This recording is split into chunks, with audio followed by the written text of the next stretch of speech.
নমস্কার, আমি তন্ত্র সাধক শ্রীগোড়া। মানুষের জীবনে শত্রুতার কোনো অভাব নেই। ঘরে বাইরে, আত্মীয় পরিজন, বন্ধু বান্ধব, কর্মক্ষেত্র, ব্যবসাক্ষেত্র, সর্বক্ষেত্রেই শত্রুতা দেখা যায়। আর এই শত্রুতার প্রভাবে অনেক সময় মানুষের জীবন বিপর্যস্ত হয়ে ওঠে। সেটা শারীরিক, মানসিক, আর্থিক যে কোনো দিক থেকেই হতে পারে। গৃহগতভাবে অনেক সময় দেখা যায় যে গৃহের কোনো ব্যক্তি এতটাই শত্রুতা করছেন যে সেই শত্রুতাকে সহ্য করা বা সেই শত্রুতাকে মেনে নিয়ে চলাটা খুব দুষ্কর হচ্ছে। কিন্তু তিনি হয়তো অনেক সময় আপনজনও হন। সেই আপনজনদের ক্ষেত্রে মানুষের জীবনে আরও বেশি জটিলতা বৃদ্ধি পায়। বাইরের শত্রুতা এবং সেই শত্রুতাকে নষ্ট করার জন্য আপনি বহু ধরনের তান্ত্রিক উপায় পাবেন। গৃহগত শত্রুতাকে দমন করাটা খুব একটা সহজ কাজ হয় না।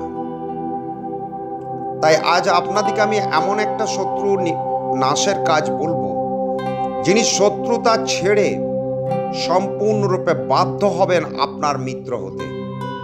এই কাজটি যে কোনো শনিবার দিন করবেন, সায়ংকালে, অর্থাৎ সূর্য অস্ত যাওয়ার পর। একটি জায়ফল নেবেন, শুদ্ধ অবস্থায় আপনি সেই জায়ফলটির উপরে কালো মার্কার দিয়ে আপনার শত্রুর নাম পুরো লিখবেন। লেখার পর আপনি পশ্চিম মুখ করে বসে এই মন্ত্রটি 108 বার জপ করবেন।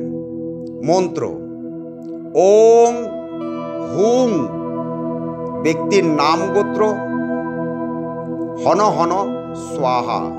আবার বলছি, ওং হুং, ব্যক্তির নাম গোত্র হন হন স্বাহা।